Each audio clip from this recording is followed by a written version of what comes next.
J'en sais rien. J'ai paniqué, il y a eu des blessés. C'est ma copine. Je l'ai brûlée vive. Iliana, J'ai tué 18 personnes, une par une.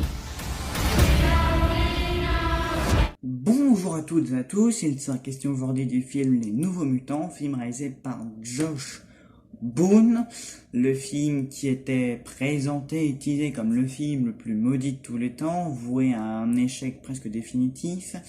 Je vous avoue, quand je suis allé le voir, j'avais pas un max d'attente, parce que de base, quand un film est reporté 4 fois, qu'il échoue pendant la pandémie de Covid-19, alors que les mesures sanitaires ont été renforcées, alors que maintenant les masques sont obligatoires dans les salles, le film en plus sorti le même jour que Tenet, donc pour faire face à un Christopher Nolan, vas-y, cours toujours. Donc je suis allé le voir parce que faut soutenir les salles de cinéma et que ça fait partie de la franchise X-Men et que j'ai bien aimé le précédent, même si, bon, ça fait partie de la même licence, mais c'est pas la même histoire. Donc je suis allé le voir sans en attendre grand chose, J'ai vu deux, trois critiques qui le descendaient, mais bon, je me suis fait mon propre avis. Et putain que j'ai aimé! Il fallait que je vous la sorte là, non mais, en fait, quand je suis ressorti de la salle, je ne pensais pas que j'allais autant aimer que ça, quoi. C'est vraiment, le film est génial. Il y a pas, c'est cool, c'est un film vachement génial. Il est ni trop long, ni trop court. Les personnages sont tous hyper bien développés, hyper attachants. Enfin, il y en a qui le font dès le début de l'histoire et il y en a qui le deviennent. Ils sont tous bien développés, tous plus attachants les uns que les autres. Ils ont tous une personnalité définie. Ils sont tous bien exploités. Ils ont tous quelque chose de stylé, notamment leur pouvoir, d'où les nouveaux mutants. Les scènes d'action sont vachement bien foutues. Les couleurs sont hyper jolies. Donc les couleurs par rapport soit au pouvoir, soit aux scènes d'action, notamment par rapport au climax. Il y a des choix au niveau du scénario qui m'ont fait se dire, mais ouais, putain, ce film tente des choses en plus. C'est ça qui est génial. Donc ouais, me concernant, Les Nouveaux Mutants est une grande réussite. Malheureusement, j'ai un petit problème et c'est pas par rapport au film. Étant donné que ma cote sur YouTube est très loin d'être haute, enfin assez haute pour que les gens m'écoutent ou trouvent que je sois quelque chose légitime, les gens ne m'écouteront sûrement pas. Et vu que je n'ai moi aucune cote assez haute sur YouTube, enfin c'est pas un proche mais je le dis comme ça, mais j'espère que quelqu'un d'autre qui lui dans la trompe de Durandal ou autre, un YouTuber qui a plus d'abonnés et qui peut éventuellement plus influencer les gens à aller voir ce film, trouvera ce film excellent pour que les gens aillent voir ce film. Parce que moi très clairement je vous recommande Les Nouveaux Mutants, et oui, parce que c'est un film génial, c'est un film hyper fun, c'est un film hyper cool, c'est un film que j'adorais, qui a vraiment tout pour lui. Et le pire c'est que si je devais même trouver un défaut au film, je ne pourrais pas. Et en plus de ne pas lui trouver de défaut, je vais même lui rajouter des qualités supplémentaires. Alors, je trouve que le film a un côté Glass. Alors, Glass, le film de M. Night Shyamalan, donc qui conclut la trilogie incassable de Shyamalan.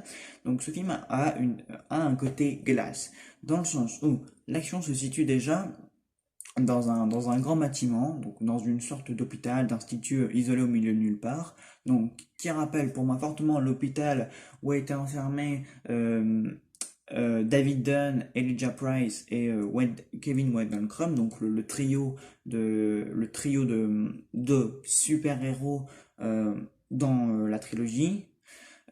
Ensuite, l'antagoniste, le Dr. Rice, personnellement, qui est une femme, j'ai senti d'emblée, dès le début de l'histoire, bon, c'est vrai, le récit est un petit peu prévisible. Petit défaut, mais c'est quand même mineur. J'ai trouvé que l'antagoniste faisait fortement penser à Sarah Paulson dans ce même Glass. Voilà, franchement, même il y a des scènes, par exemple, elle les réunit en réunion comme aux Alcooliques Anonymes, un peu comme à la manière donc de Sarah Paulson, comme Sarah Paulson faisait avec le trio dans Glass, quand elle les réunissait dans une petite salle pour qu'ils se livrent un petit peu, enfin vous comprenez le principe je suppose. Évidemment, le principe des nouveaux mutants, le fait que ce soit donc des super-héros écartent un peu du monde parce qu'ils sont potentiellement dangereux. Il y a ce petit côté même par rapport au fait que le trio de super-héros, l'homme incassable, l'homme qui brise et l'homme aux personnalités, donc avaient des pouvoirs mais pouvaient être potentiellement dangereux pour le monde. Donc il y a ce petit côté glace qui ressort vraiment beaucoup. c'est un côté que j'apprécie, vu que j'ai aimé le film Glass, et j'ai trouvé vraiment qu'il y avait un rapprochement entre les deux. Ce rapprochement, personne ne l'a fait, et je pense que je vais être le seul à le faire, mais pourtant je trouve ça hyper flagrant. Enfin, je veux dire, ils sont tous dans des chambres, et par la suite, non, après bon, là ça relève du spoiler, mais par la suite, si vous, j'ai trouvé que les deux avaient vraiment de grosses similitudes. Ah, sauf que bien évidemment, Glass conclut une trilogie alors que Les Nouveaux Mutants était censé de base débuter une trilogie. Parce que oui, de base, d'après ce que j'ai pu lire, le réalisateur avait un plan pour une trilogie. Et oui, une trilogie. Quand on voit la fin, on se dit que ça aurait vraiment pu marcher. Voilà, je n'en dirai pas plus. Voilà, il n'y aura pas de spoiler dans cette vidéo. Mais quand on voit la fin, on dit très clairement qu'il y avait moyen pour une trilogie. Et on peut même dire, parce que bon, là, très clairement, le film, je doute qu'il ait une suite. Voilà, dans les conditions dans lesquelles il sort, et vu que je me suis renseigné un peu sur le box-office, le film a l'air vraiment de se planter. Une suite, s'il y en a une, ce sera dans quelques années, ce sera sur Disney+. Bon, au moins, il y aura peut-être une suite. Peut-être. Au fond de moi, j'espère qu'il y aura une suite parce que le film a le potentiel pour faire une suite et il y a même le potentiel pour vraiment développer encore plus l'univers. Parce que là, très clairement, Les Nouveaux Mutants, c'est un univers qui n'a pas du tout été développé puisque le film ne tourne que autour des quatre jeunes, quoi. Danny, Iliana, Rain, Roberto et le Dr. Ace. Ça ne tourne qu'autour de ces protagonistes-là. On ne va jamais nulle part, on ne sort jamais d'institut et tout ça. Mais parfois dans le film, il y a des allusions, certaines allusions, voilà, des allusions au clin d'œil, qui suggèrent éventuellement ce qui aurait pu arriver dans les suites. Voilà, qu'est-ce qui aurait pu être exploré ou approfondi ou même développé. Et on sent que même par rapport à la fin, il y aurait vraiment pu avoir un truc, je sais pas, après moi je suis pas scénariste, donc je peux pas savoir ce que le réalisateur avait dans la tête, ce que le réalisateur aurait pu potentiellement écrire après ce film-là. Mais oui, très clairement, il y avait vraiment de bonnes idées de suite à mettre en place, il y avait un univers à vraiment développer, et même avec un peu d'intelligence, ils auraient vraiment pu relier deux univers et ça aurait pu faire un fantastique crossover. Voilà.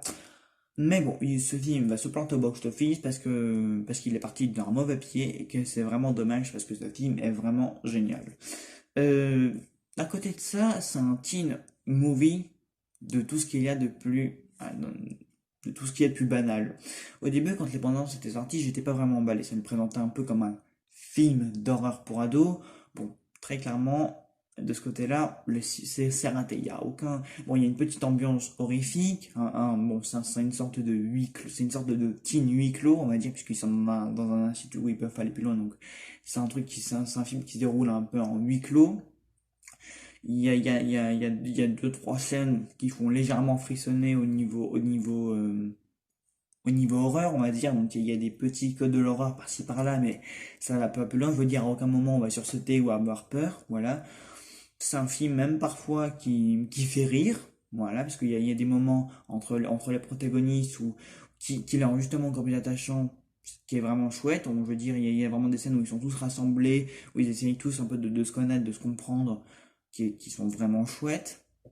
Même si j'ai vraiment eu du mal à apprécier Iliana, jouée par Anya Taylor-Joy, qui est peut-être belle, mais au début du film, c'est une vraie poufiasse. Voilà, on va le dire très clairement.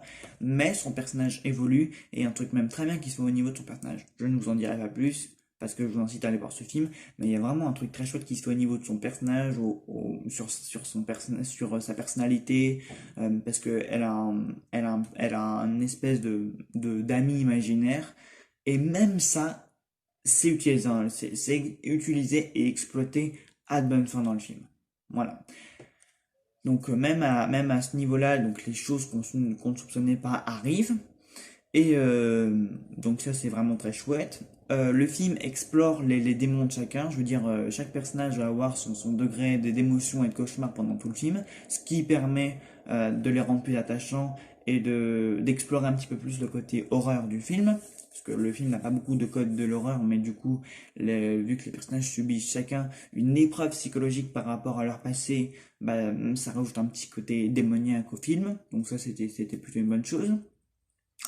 En dehors de ça, il y a des choix qui sont faits par rapport au scénario. il y a même un choix majeur qui s'intègre très bien dans le scénario. Ça rejoint ce que je disais par rapport à la relation entre enfin il y a la relation entre Danny et Eren qui est vraiment géniale. Mais il y a il y a un choix de scénario qui est fait à un moment donné dans le film. Et je me suis dit, est-ce qu'ils vont oser faire ça? Ils vont oser? Ils vont oser! Ils ont osé! Ils ont osé! Quand il y a eu ça dans le film, je me suis dit, putain, mais c'est vachement bien! Mais c'est vachement bien ce truc-là! Il y a un choix de scénario, ça m'a fait rougir de plaisir, hein, je vous jure. Dans mon siège au cinéma, il y a des gens qui se sont foutus de la gueule parce que ça arrive à 2-3 reprises. Il y a une relation qui se développe dans le film par rapport à des personnages, je ne vous dis pas pourquoi, même si j'en ai déjà un peu trop dit. Mais je me suis dit, mais c'est carrément génial! Mais c'est vraiment génial, parce qu'en plus, c'est une relation qui partait de base très bien, qui est très bien construite, je trouve. Ça rejoint toujours Ryan et Dany. Je me force quand même à pas vous le dire, mais j'ai pas envie de vous en dévoiler, parce que j'ai envie que vous découvriez ça par vous-même quand vous verrez le film. Mais vraiment, il y a un choix de scénario par rapport à ces deux personnages-là. J'ai vraiment adoré. Et ça marche hyper bien, quoi. C'est même pas... Ça marche très bien. Je n'irai pas plus loin, mais moi, j'ai adoré cette partie-là. C'était même ma partie du film favorite. Sans déconner. Je me suis dit, ah, quand même, quoi. Ils ont osé faire ça. Ça pourrait être mal lu par certaines personnes, mais pour moi, c'est très bien passé, quoi. Franchement, je me suis dit, waouh. Alors là, ça me met sur le cul. Ouais. Franchement, ouais, bien joué. Là, pour avoir osé faire ça, en plus, ça passe vraiment très bien, quoi. C'est vraiment très bien amené et c'est vraiment bien exploité au récit. Donc, franchement, j'ai beaucoup aimé ce style de récit. Voilà. Donc oui, je vous encourage très clairement à aller voir le film Les Nouveaux Mutants, réalisé par Josh Boone. Parce que le film a très clairement besoin de marcher. J'ai envie qu'il marche. Parce que j'ai envie de voir une suite. Parce que ce film a un potentiel pour développer un très bon univers. Et j'ai pas envie de vous en dire plus. Parce que je vous encourage très clairement à aller voir Les Nouveaux Mutants au cinéma. Qui est un putain de bon film. C'est un film vraiment génial. Et je ne vous en dirai pas plus parce que j'ai pas envie de vous gâcher certaines bonnes surprises. Voilà, et bah écoutez, moi je vous dis à très vite. Allez voir Les Nouveaux Mutants, allez au cinéma et salut à tous.